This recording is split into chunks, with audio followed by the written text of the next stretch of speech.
In this video, I want to go through Geometry Nudger HDA node that I made for Houdini. The basic idea of this node is that we can quickly load the geometry from disk, apply some custom edits on it, and then either overwrite the original file or save it in the different location. So let's go ahead and go through this file, go through this HDA and showcase how to work with it. So again, we have to point to our, and also one thing that I didn't mention is that we can use a PDG graph. We can basically apply our edits in batch based on the file that we load from directories. So I'm also going to showcase that. So first of all, we have to go ahead and point to some geometry. So again, I have this geometry directory on disk, and all of these subdirectories contain multiple files. Most of them are multiple files. So let's go ahead and load it up. So I know that these files are in my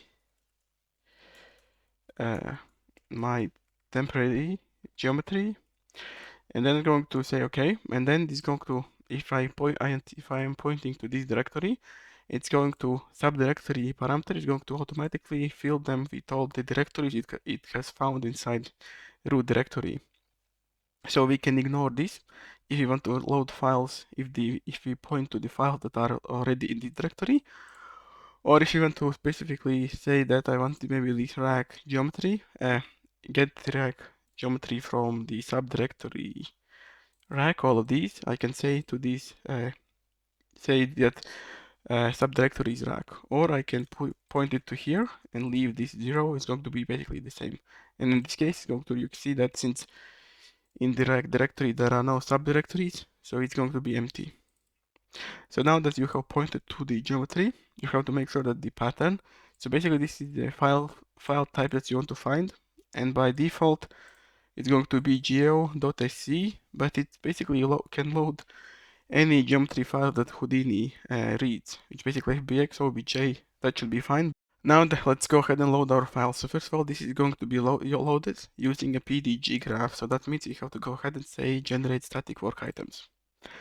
And now you can see we have all of these dots, which is from the PDG graph, and that means we have each dot represents one of these files on disk. So let's go ahead and start. Let's click on one of them and let's go ahead and zoom on it. You can see there's all of these racks from the PDG graph, from the directory. So how can we apply some edits on it and save it on disk back? So this is where our modified geometry comes in handy. So there are some default options that I have created, but basically which are kind of already built-in options, which is just transform, rotate, and uniform scale ability to use these. And we also have ability to put down some normals. And we also have ability to align major axes. So this tool really was kind of born from my procedural building tool, where I had to load the geometry from Unreal Engine, where I had to rotate the geometry by 90 degrees. So this tool was kind of a idea for this tool was from there, where I just wanted to quickly rotate the geometry and save it back on disk. So in this case, I'm basically providing this HDA as its own separate tool, which can be also used for whatever needs that you have. So, but the major axis works by basically checking the bounding box on the X and Z axis and basically saying, okay, which one is the biggest one? So which is the longest bounding box, and whichever that is, that means it's going to be, that axis is going to be aligned along this axis that you select. So let's go ahead and say align major axis. So let's say I say align with the Z. You can see since the bounding box longest axis was the positive Z axis like this, it went ahead and rotated to the Z axis. Negative Z, you can see is going to be opposite side. Negative Z, negative X, and then the X is going to be basically the same. So this is just a kind of a convenience thing that if you need to use it. And if you go ahead and start to apply major axis to the, let's go ahead and try this to the Z and go through all of these files. These are should be rotated, since the bounding box is actually pretty favorable for us. So it's not going to always work. If the bounding box for some of these racks would have been, size would not be always, the biggest size would not be on the way that is, so basically if the bounding box would be bigger on the z-axis, then it would basically rotate it from positive z-axis. So it's not always going to work, but it works many times when you have kind of like a geometry that you want to align along the curve, something like a fences, where you have a one dominant axis for the bounding box of the geometry. So, but obviously we do not have to use it if we do not want to do it, or we can manually just go through all of these and apply some edits.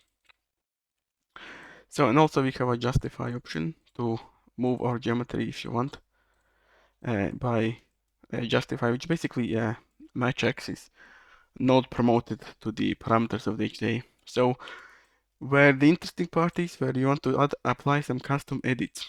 So let's say I want to write some geometry attributes on this, or I want to delete some attributes.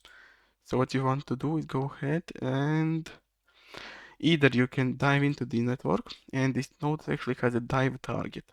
So if you have used Houdini, some of the nodes has been set up with the ability, if you go to the type properties, with this ability called dive target. And the dive target is basically we can enter the node even though we have, even though the node is locked, which is not usually possible to enter node that has been not unlocked. But with the dive target, you can basically enter it and apply our edits inside here. And in this case, it's going to give it like here. So this is a couple of some presets that I have used previously. You can actually, since the HDA is open, you can go ahead and add your own presets and then save the HDA. And next time you go into the HDA, these presets are going to be for you here to connect to the output of the node. But since I want to my custom edits, basically this line is used for the custom edits. So what you can do is put down attribute delete. Let's go ahead and delete. Let's delete all the primitive attributes except for the name. So take a look at it. You can see now we have only name attribute. So vertices, so normals are on vertices, so that's good. Okay, so we have applied our edits. And obviously you can basically do any edits that you want. Let's go back to the node. Let's go ahead and say, so you can see that output of the node, you can see that this doesn't actually do. You can see all of our primitive attributes are still here. That's because we have not pressed custom edits. We have to specifically say, okay, I want to use custom edits. And then we can use edit, basically edit geometry by dive target, which I did just now, or by compiled block, so which is a kind of a new feature that from the previous version of the tool, which is also very interesting that I'm going to go through in a minute. So we have applied our edit, and if you go to the all these dots, you can see we have deleted only left the name attribute. So let's go ahead and save the geometry. So for demonstration's sake, I do not want to override my geometry that I just loaded up. So I just want to maybe create a new folder and say edited geometry. So what I have to do is go to export, save to new location. I want to keep the name. I just want a new location. And the convenience button I have, if you want to leave the geometry not far from the origin of the files, what you can do is go ahead and say copy root directory. And this root directory is going to copy this root directory parameter inside here, and then I just can say /test or edited like that. And this is going to be our new save location of the files without touching the original files on disk. And now I can go ahead and save this file. I can either save it with the batch by cooking the PDG graph or save it individually. In this case, let's try to save it on disk. Just press on it and let's go to the file into the directory. You can see we have our edited directory and I have my file that I just saved. So what I can do is use a file node. I'm going to go ahead and drag it in here. And you can see I am now reading from the file node. You can see geometry has been edited without any about the name attribute as a primitive. So that's really cool. And now let's go ahead and cook the PDG graph. Let me go ahead and open up this file, open up this directory, and let's go ahead and generate static work items, and cook output node. It's going to ask if you want to cook all work items. Press on cook. And that fast, we have applied the geometry edits on all of this geometry. So let's go ahead and put down my file scrubber node, which I'm using all the time. Let me go ahead and copy this directory like that. You can see we can scrub to all of these. Let's go ahead and load all the geometry to make sure that only the name attribute has been saved. You can see we have duplicated our geometry, we have edited it, and we have saved it in a new location without creating a big network of stuff where we have to remember where we put our file previously. Another way that you can edit your geometry is by using compiled block instead of div target. So let's go ahead and say edit geo by compiled block. So compiled block requires the compiled block path and the input name. So this is a thing that I have not used very much inside Houdini, but it's actually very powerful, and I think I'm going to use it more in the future. So what you want to do is put down a compiled block. So compiled block is basically the logic that we can encapsulate within this compiled block is going to be applied to this node inside here. So basically we invoke it. So this is where the invoke SOP comes in handy. And basically we have references to the parameters of this HDA that we need to set to reference this compile block. So let's go ahead and start this. So compile block that we want to reference, we need to set to compile end path to the compile end block node. So what you can do is just go ahead if you have your compile block inside here. So it can be also in the different subnetwork. You just have to go ahead and provide the relative path to this compile block inside here. And then we also need our input name. So the input name is the kind of like a name of the compiled block. Basically the input of the compiled block has an input name parameter, and we have to set it as its name. So in this case, I'm going to use it as a piece. Piece is because the name is piece is actually used in a help file, help page of the compile block, and just go ahead and put this input name also as a piece. And now we have a reference to this compile block inside our HDA inside invoke here. So let's say I want to clip our geometry, put down a clip. So let's go ahead and take a look at some of our geometry, how it actually is being affected. So what you can do is go ahead and say clip, enter your state, and start cutting our geometry. And how cool is this? We are applying our geometry, but we are doing it from outside the inside the HDA from where it's actually being applied to, just by using the compile block like this. So it can be a little bit not the most intuitive thing if you want to apply something like these interactive edits, but this does provide option to kind of extract the logic of the edits on your more convenient and more visible network, like outside of this HDA, to apply these edits to.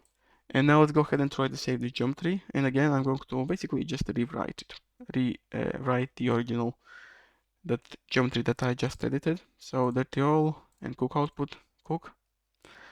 And you can see, let's put down a file scrubber. And if you go ahead and take a look at the geometry that we just saved, you can see all of them has been clipped.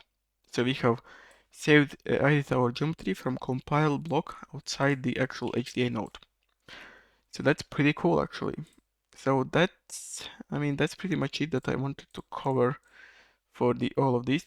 So yeah, so one last thing that is about this adding a new names to the geometry. So since we can apply a new name, so let's go ahead and say new name test. So since we can't cook the PDG graph, we also have to append index.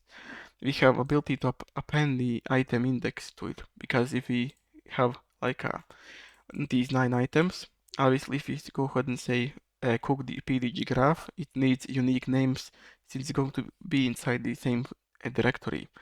So with the option to append item index, we can go ahead and cook the output. You can see it's going to create new items. You can see it's test 1, 2, 3, and basically the indexes of the items, if that's the way you want to go with the naming. of these files. So that basically covers the most all of the things that I wanted to cover for the geometry in Azure node. I hope you found this video useful, and see you next time.